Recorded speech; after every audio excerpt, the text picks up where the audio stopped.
Well, back live in this desperate weather with 25 kilometres to go on day 4 of the Tour of the Basque Country. Just to recap, in case you just joined us here on Eurosport International or on your British Eurosport, this stage somewhat truncated, more or less cut in two, when this morning all the organisers and the police and the local authorities found that part of the climb in the early part of the stage, which went up 2 categorised climbs, was just covered in snow and just was far too lethal for any bike racing to be done.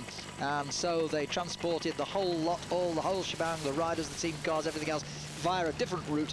And we started in a little town called Lisata with 80 kilometres of the stage to do instead of 154. As you'd imagine, most of the riders were quite pleased about that. In particular, the two leaders, Aitor Osa and Bingen Fernandez, who are tied on overall time so far, because obviously the shorter the stage, the less likelihood, I suppose, there is of anybody attacking their lead.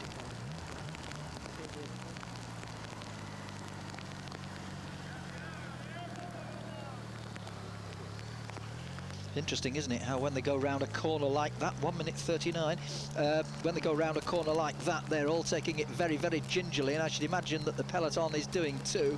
These roads very, very greasy now in view of the inclement weather we've had. This is the second day in succession that we've had such bad weather. These 4 riders, all with some ground to make up on Aitor Osa, and indeed on the second placed man who's level on time with Osa, Bingen Fernandez of Cofidis. Just a reminder of the state of the route they've got to do. They descend down very quickly off that climb that we saw just before the commercial break, down almost into Villabona, well, into the outskirts of Villabona, and then with 18 kilometres to go, they go out of the town again, and they come up a totally different road, which brings them up to the top of that previous climb, but from a different direction completely, and then they go down again back into Villabona to the finish. It's rather interesting that Villabona's been chosen as a stage finish, because it's only a tiny little town actually, and it's just immediately north of a rather larger town called Tolosa, which they go through. Tolosa, I would have thought, had more facilities for a stage finish, but the Spanish tours do like to pick on the smaller towns and bring the race to the people. I have no argument with that whatsoever. I've always been a great believer in taking the bike race to the people rather than asking the people to come to the bike race. And so they have a habit of searching out these little towns and saying, look, how would you like the bike race to come here? And they nearly always say, well, oh, we'd love it. And they usually do whatever they can to make sure that the race comes to that town in the best way possible. And so the little town of Villabona, just to the north of Tolosa, and not very far south of San Sebastian, one of the big towns, of course, in the Basque Country. That is the host for today's finish after just 80 kilometres of the planned 154. And there you see Zizurkil is on the post there, the signpost. Well, that's with 22 to go according to my hymn sheet here. And they'll come back through there on the descent when they've gone up to the top of this climb for the second time from this different direction. It's a very complicated route, far too complicated to go into right now. This particular race seems to like doing these little loops. Well, some of them are not so little actually. But they will often go from the stage town that hosts the start fairly directly towards the stage finish town, and then having gone through it at something like maybe half distance, sometimes 2/3 distance, and then they'll do quite a big loop of racing somewhere to the far side of that town before coming back in again. And it does give the people of that town 2 bites at the cherry, so to speak, in terms of spectating. They can get a feel for the race, they can get an idea who's out in the lead, who to expect maybe when they come back again in another 40 or 50 or even 60 kilometres time. 22 to go, you see, so there we are, pretty well spot on with what I said just a moment ago. But remember, they've still got to go up to the top of the Alto de Alquiza once again. There's still lots of dangers lurking here, not just from attacks from behind from the peloton, which is still within about a minute and a half-ish of these 4 riders, but also the slippiness under the tyres because of the wet roads. As we go back to a little look at the main peloton, what's left of it anyway. It seems a fairly large group now have come together. There were some splits looking like they were going to happen earlier on, but it looks to me as though we've got most of them. There may be one or two tailed off. Banesto boys still at the front, controlling it for Aita Oza. 2 minutes 6. Oh, well, it's gone out again. Now, it had come down to about 1:39. It's now gone out to 2 minutes and 6. And, well, that's getting a little bit nervy, I suppose, for the Banesto team. Remember that in that group, you've got Franco Pellizotti, the Alessio rider, at 3 minutes and 45. Well, 2 minutes and 6 is just about 2/3 of that, not quite. So the Banesto boys need to be aware. They're always very well informed these days. Not only do they get the blackboard man coming up, showing on the blackboard just what the time gaps are, but these days most of them are wired for sound and can talk to and listen to their team managers, and their team managers will be telling them what the time gaps are, so they'll be well aware of just what the situation is. There's confirmation of Pellizotti's deficit on the leader, bottom right of the screen, where it says plus 345. That's his deficit on the leader, Aitor Osa. The Jastel rider there, Rafael Casero, the younger brother of Angel Casero, who so brilliantly won the Tour of Spain last year in the closing stage by beating Oscar Sevilla in the time trial. Sevilla looked as though he might hang on and make it, didn't quite. Nicky Sorensen, there's plus 530. Now, apart from Pellizotti, the other guys, Fernandez, Sorensen and Casero, they are all at 5.5 minutes. Now, they're calling him Perez. That's his mother's maiden surname, actually. It's Santiago Fernandez Perez. Okay, we've been through all that before, haven't we? Very confusing with these Spanish riders, I know. But there you see all four of them, Fernandez, Sorensen, Casero and Pellizotti, the four leaders. 2 minutes and 6 seconds to the good at the last time check. They know they've just got one more climb to do up that Alto de Arquiza for the second time. Just a reminder, 360 metres above sea level, well over 1,000 feet. Going at it from this side that they've still got to do, it averages around about 7 or 8%. It's quite a steep climb. It's a little bit steeper this side that they're about to do than it was coming at it from that totally different road. So this may well be a real test for these four, and whoever's got the climbing legs on might fancy his chances of getting clear over the top and descending down to the finish. When they get to the top for the second and final time, it's still 10 kilometres, which is what, just about 6 miles, a little over 6 miles, back down to the finish in Villabona.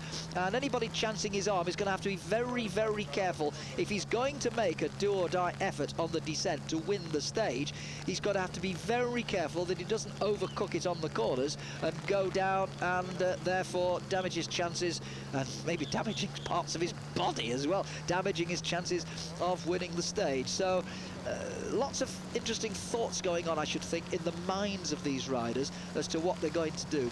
Do they just keep it together and hopefully get one of them anyway will get a nice useful stage victory, or will somebody chance his arm on that last climb? We shall see before long. These are the streets of Villabona, well, coming into Villabona anyway, towards the last climb when they go out of the town again. Plenty of noise being made by the spectators despite the desperately bad conditions. This is the second day in a row.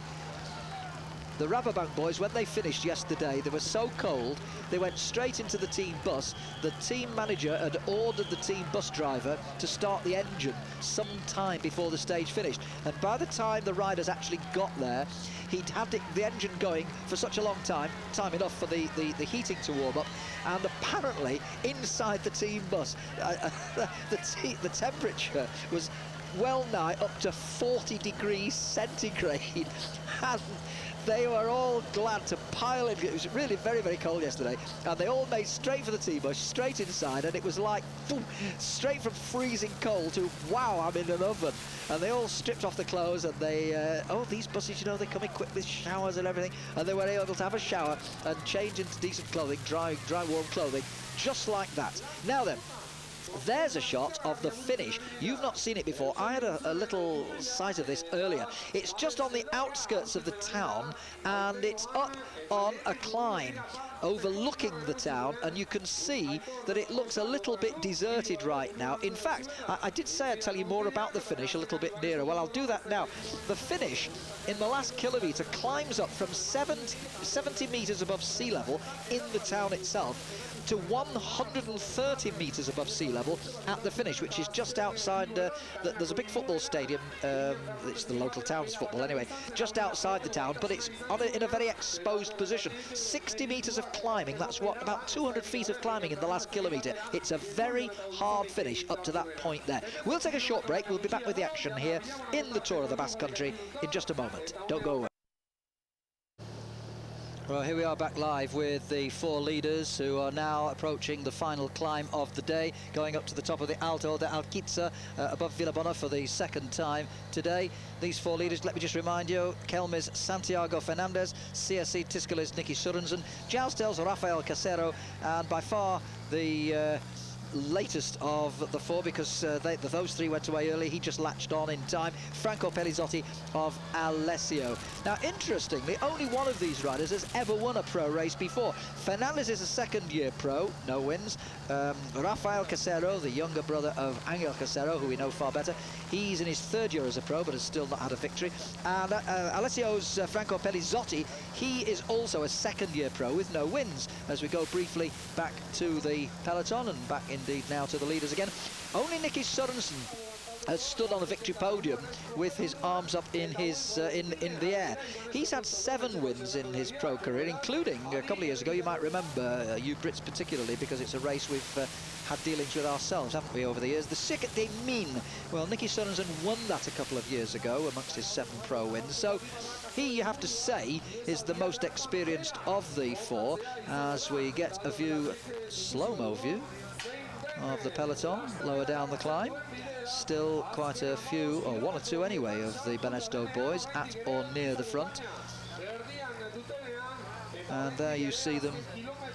Well, in fact, that is a slow-mo of them going over the climb on the previous occasion.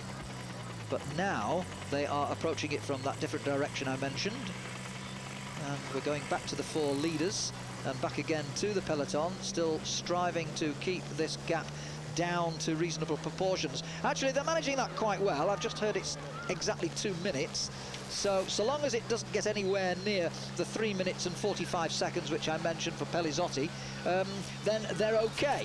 If it got up to the 3 minute or more mark, then I should say that the Banesto boys would start fretting a little bit. Now, they'd have every right to, because Aitor Osa would be in danger of losing his jersey. 1 minute 55, so it's hovering around about the 1 3/4 to 2 minute-ish mark. And I suppose the Banestos will think, well, if we can just hold that without having to do anything dramatic, then Aitor Osa is okay in the yellow for the 5th and final day. He's not the greatest of time trialists, whereas Olano, who is in that group and is 3 minutes and 15 seconds behind him, of course, is a former world champion, and Olano has won his national title race a few times as well. He's won time trial stages of major races. So Olano is the big danger man come the time trial tomorrow. It might just suit Olano. He did quite well over the hills yesterday. I noticed that he was doing quite well. He's obviously got the form, he's got the legs. I wonder whether this could be his big chance for a victory here when we get to the time trial stage tomorrow. Now, that's where we are at the moment. 15 kilometres to go. We're just starting. In fact, we're a little farther than the arrow actually said, because the 4 leaders are on the climb. And look how wet the roads are there. Just look at that.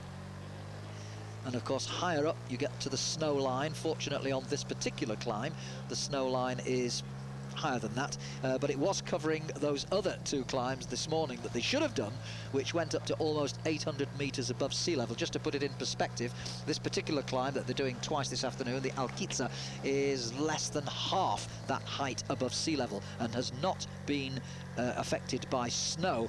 Whatever has fallen on these climbs here, or this climb, it's the same climb twice, has fallen as rain rather than snow. Oh, did you see that? Now that was interesting. I just noticed, did you spot it? Pelizzotti there was literally wringing out his gloves, not track mitts, the little lightweight things which we wear when it's nice and warm, his gloves, and he was literally wringing them out. They're obviously soaked. And you know, we've all done it, haven't we? We've been out in the cold, and the gloves, no matter how weatherproof they appear to be, or the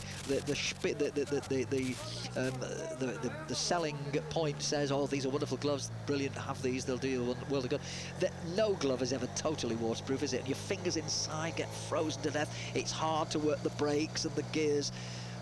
It makes life very, very difficult indeed. These are testing conditions, and this is where you realise that being a pro cyclist is not all an easy life. It can be very, very hard indeed. On a day like this, you look at the weather, you think, do I really have to go out on my bike and race at an average speed for the day of around 25 miles an hour? The answer is, yeah, you're a pro, you've got to do it. Some didn't, as we've heard. Unai Echevarria decided not to start. In case you just tuned in, he was one of the heroes of yesterday and was out in the lead on his own at one time, of course, and then he blew in a big way towards the end. He did not start this morning, and we're currently down, as far as I'm aware, unless there have been any other retirees that I haven't heard about, I know we are down officially to no more than 104 riders from the original 152 who started on Monday. Nicky Sørensen in the lead as they get nearer to the top of the climb. 13.4k to go. Remember that the top of this climb is 10k to go, so they've still got a little bit of a way before they start the final descent back into Villabona and out of it again. As I was explaining earlier, that the finish is a really hard finish, believe me. They get to the red kite more or less near the town centre, and then the last kilometre it rears back up in their faces again, up towards the football ground, which for some reason they've built on the outskirts of the town near the top of this hill. And if these guys think it's going to be an easy finish, I can promise them, well, they'll know about that. It is not. They'll know about that. These riders, they have a very good look at the race profile each day, as we take a little look at Unai Osa. And there's Mercado, winner of Burgos last year, I should say. 1 minute 12. Oh, it's coming right down now.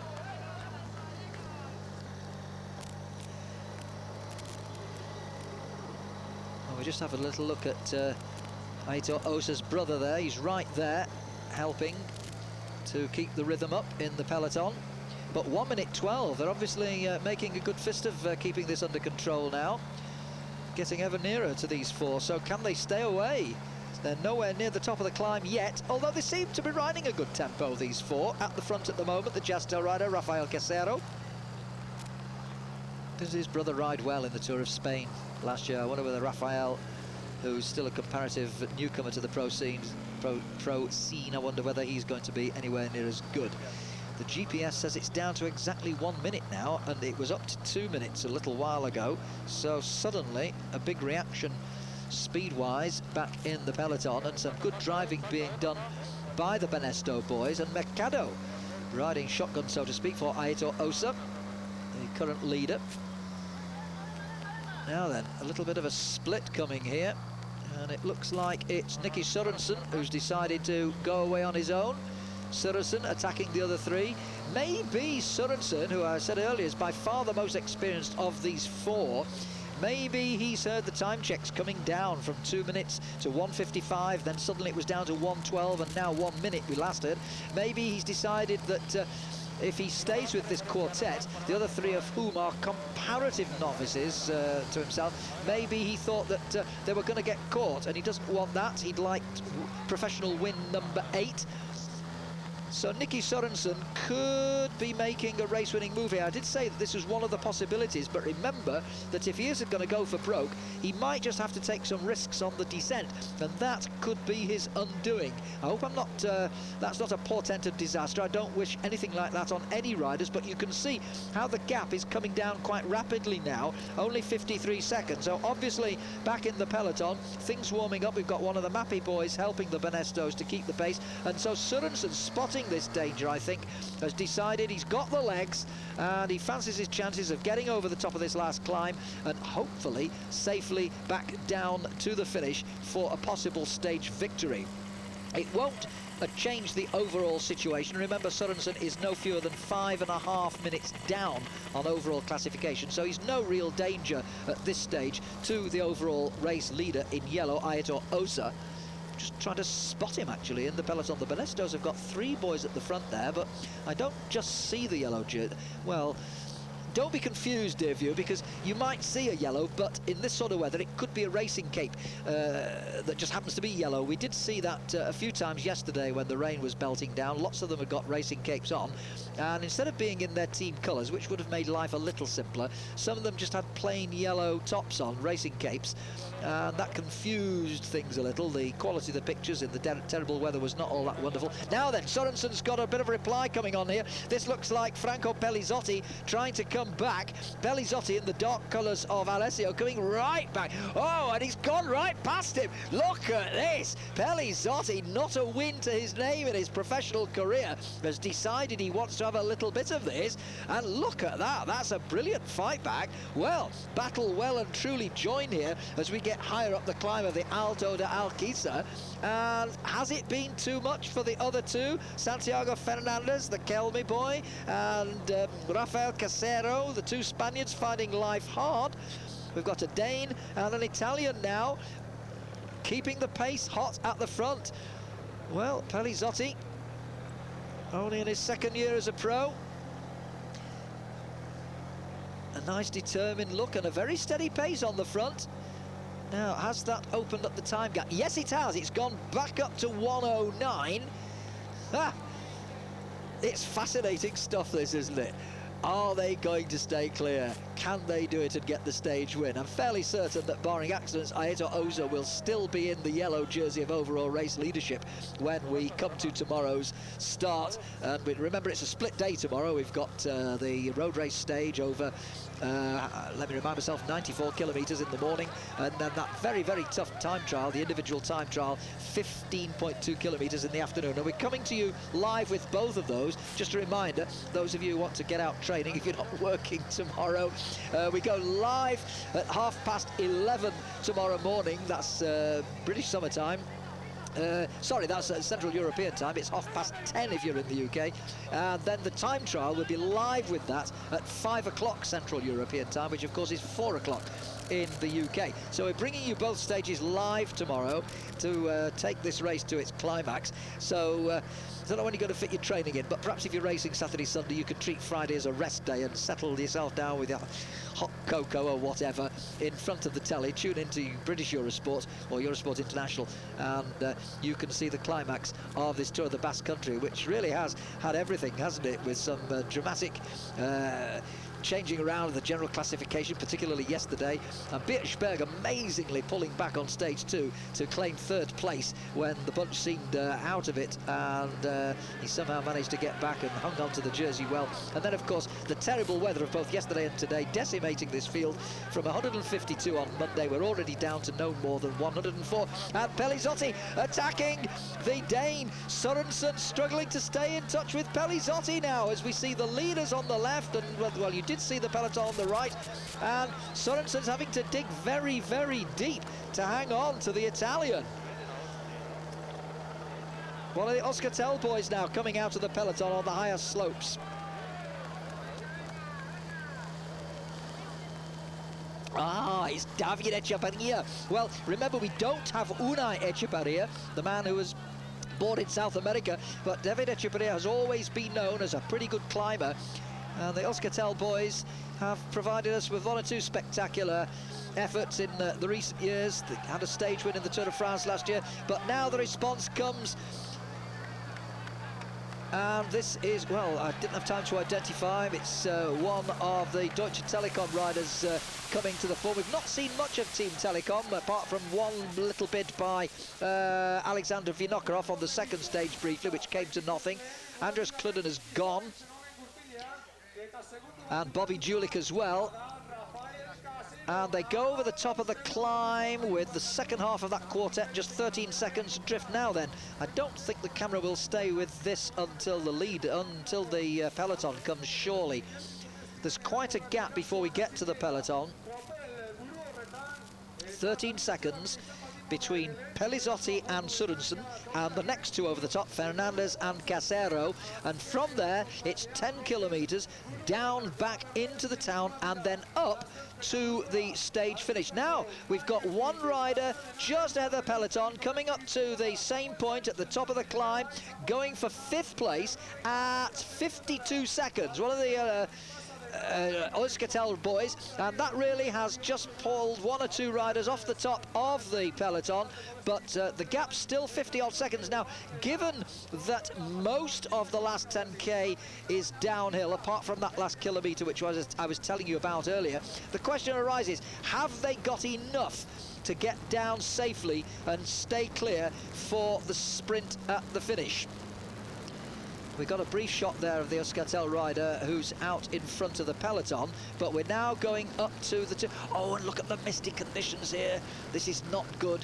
Wet roads. I just hope that these guys can hold their nerve and hang on to those two little bits of rubber which keep them in touch with the tarmac. When you think about it, you know, we cyclists, I'm one myself, obviously, I'm a million miles away from the standard of these guys, and it's Sanchez, just to get things absolutely right so that we know who we're talking about. The rider who's escaped, one of the Euskaltel boys, Samuel Sanchez Gonzalez, number 128, is the rider who's chasing. Yeah, we take terrible risks, don't we, us cyclists? I can call myself one. I am one, sort of, because all we've got between us and the tarmac is those two little bits of rubber, and when you think how much of the tyre is in contact with the road at any one time, it's only, I don't know, maybe an inch or two and half an inch wide or whatever, depending upon how hard you pump your tyres up. Most of us have them fairly hard. 49 seconds for the Euskaltel Sanchez Gonzalez on the descent. He's taking a lot of risks. I just hope that they all stay aboard on this wet descent. This is heart-stopping stuff. Now then, has he got one of his teammates for company? There appear to be two of them together now on the descent. Well, the chase on. Remember, we've got Sørensen and Pellizotti out in front. We've got Fernando and Casero at around about a quarter of a minute. And then roughly 3/4 of a minute, we've now got two. I think we've got two of the Euskaltel boys. On the right of the picture, it looks like they're both the orange jerseys of Euskaltel. 8k to go. They'll rapidly, if they're safely on board, I trust, they'll rapidly reel off several of these kilometres on this very, very fast descent. But they'll have to take it easy on the corners. I've always got my heart in my mouth on these occasions. We've seen dramatic incidents in the past, and bike racing, it's a dangerous game. This is their living, remember. They've got to make the money by winning races, so they'll chance it all. Heart-stopping stuff, this, as we see the chase. Remember that between the riders you're seeing in the two pictures, one on the left is the leaders, and well, the picture on the right is the two guys from Euskaltel who've come out of the peloton. Thank you, Mr. Cameraman, for wiping the lens. We've also got two more riders in the middle, Fernandez and Casero. Don't forget them. They are, well, they were at the top of the climb anyway, around about a quarter of a minute behind the two leaders. 70k, well, 69 anyway. Look at the speeds they're doing despite the wet conditions. 71 kilometres an hour. Oh golly gosh, that's about 45 miles an hour in the wet. Might not be so bad in the dry, but in these conditions, yay. 7 kilometres to go for the two leaders. Still okay at the moment. Oh, I do trust they all get down safely. David Echeverria has joined Sanchez. So now we know who the other one is. Well, they're teammates, of course, as you can tell. David Echeverria, very experienced rider. One of the stalwarts of this Euskaltel team, sponsored by the local telephone company, hence the word tel, or part of the word tel at the end of it. The two leaders. Oh, look at Sørensen. He's really got the bit between his teeth now. A bit of level ground here as they get down towards the lower slopes. And these two both doing their bit. Pellizotti with him. Remember, Pellizotti's never won a pro race before. Is this to be his day? Well, if it comes to a sprint up that climb, you'd have to put your money on Sørensen to beat him to the finish line. But who knows?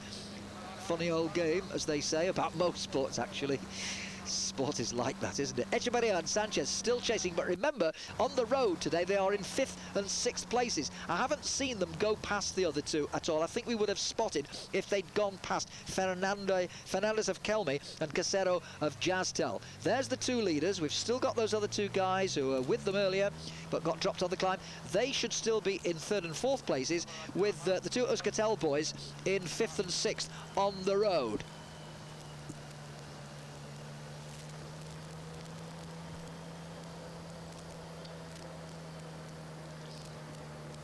The road just climbing back up again a little as we go back. Oh, and now there's somebody else up with the Euskaltel boys. It looks like a Lotto jersey. Is this Mario Arts?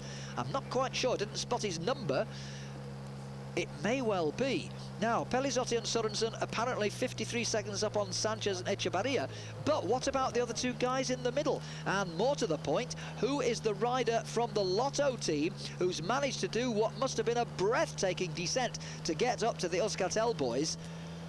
Oh, look at the rain there. You can see the puddles of water. Gosh, it has rained very, very heavily here overnight, even more so than yesterday, actually. And remember, just in case you've just joined us, it fell as snow on the higher ground, which is what resulted in this stage being cut more or less exactly in two. Instead of being 154 kilometres, it was reduced to just 80 kilometres, thus taking out the two high climbs in the first part of the stage because they were literally not passable.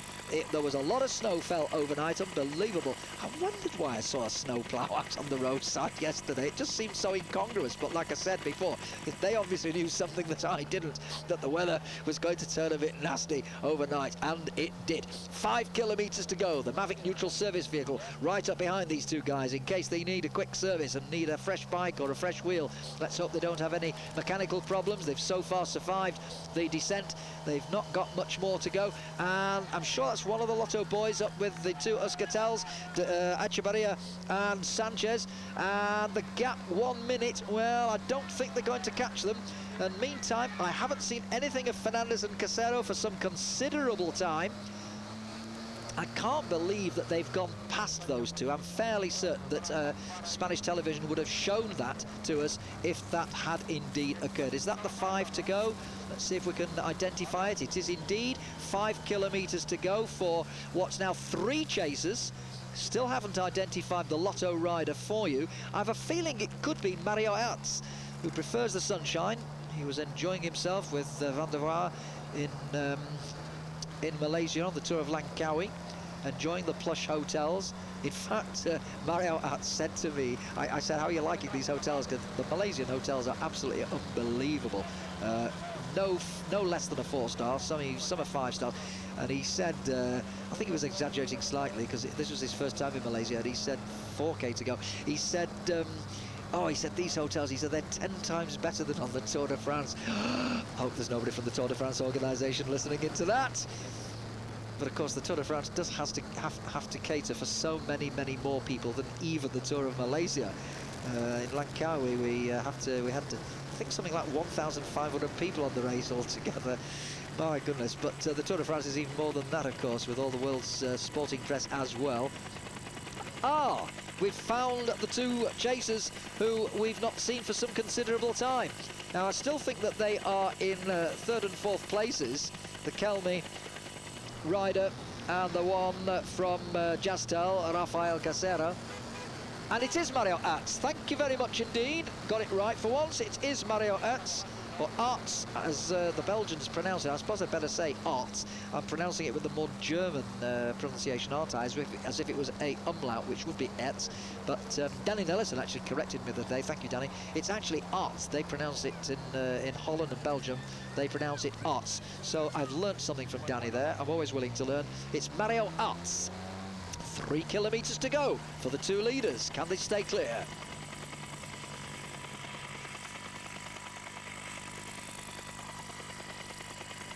You're looking at an aerial shot of the two riders in 3rd and 4th places.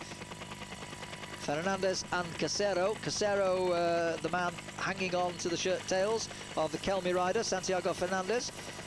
Both searching for their maiden victory. Now, Mario Arts is up with these two Euskaltel boys, and I would imagine they'll find that a little bit disconcerting as far as the stage is concerned, as they've got 3K to go.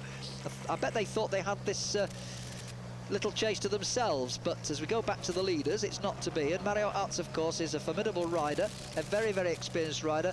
He's a top 30 rider in the Tour de France, no mug at all.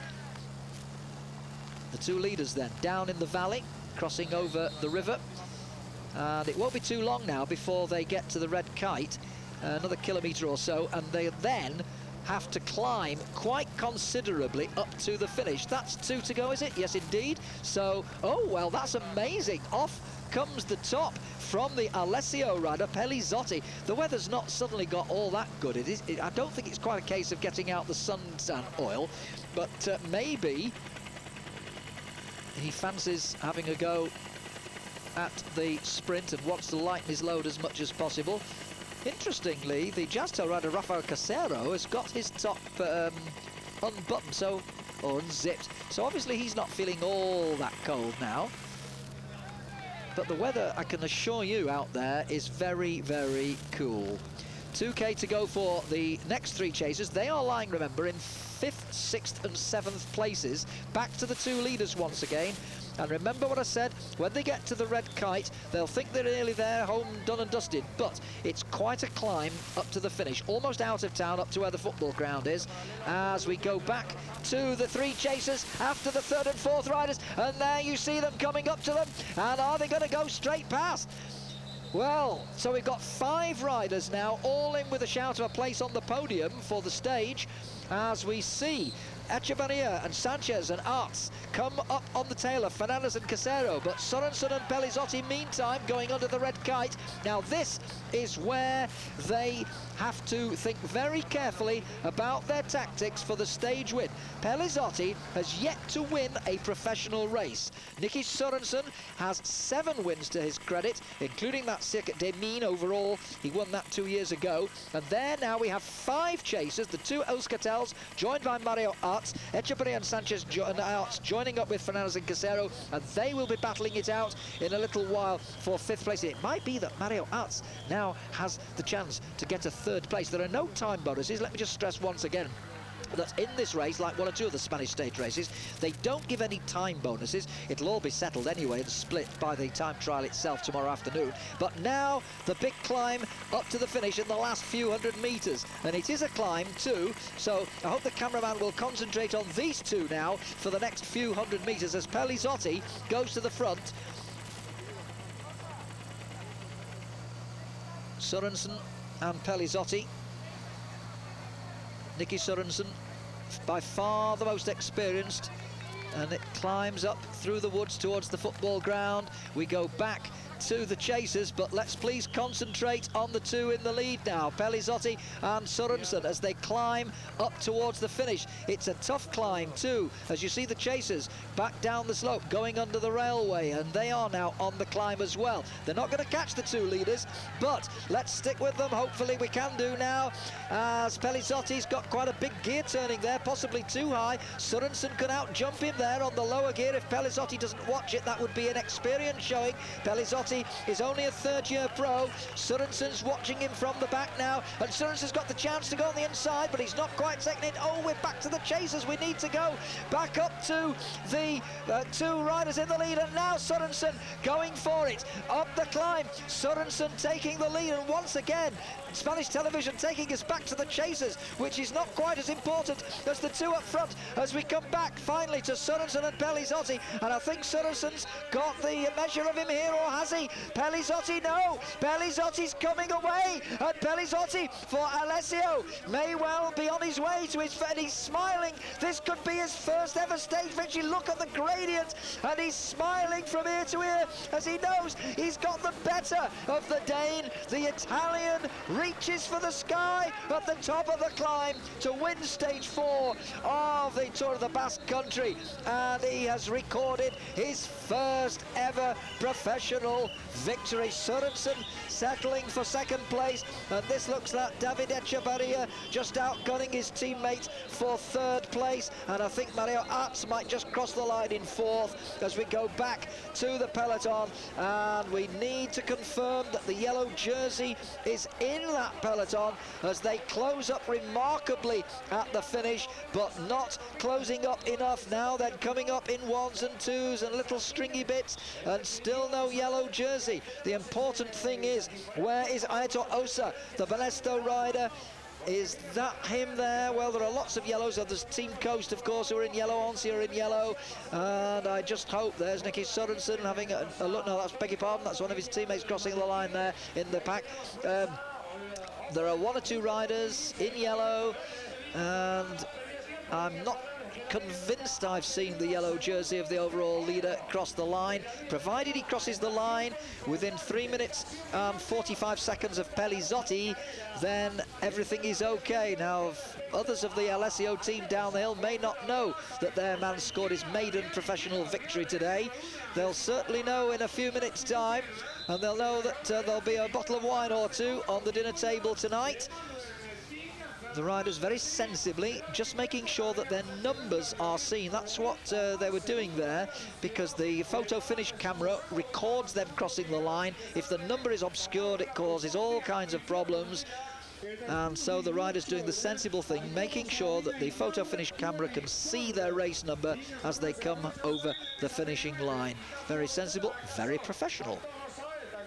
Well, there you see how far outside of the town they are, as we see one of the Jastel boys coming up in a racing cape, and that's the commentator's nightmare, isn't it, when they're obscured like that. Several riders with racing capes throughout the day. For the second day in succession here in the Tour of the Basque Country, this is the sort of weather that they have had from time to time. Abraham Olano's lost a little bit of time for the Onse team. Now, that's interesting, because Olano was one rider I thought would have been in there with a shout in the time trial tomorrow, but he's lost time on Pellizotti, so he will find Pellizotti in front of him on general classification. The question is, has he lost time on the yellow jersey of Aitor Osa? I think he has, but I'm not still quite convinced as to where the yellow jersey is. There's Alex Zülle, himself a former world champion, won the time trial in 1996. Zülle coming up the climb and crossing the finishing line, no doubt relieved like they all are to get to the finish at last.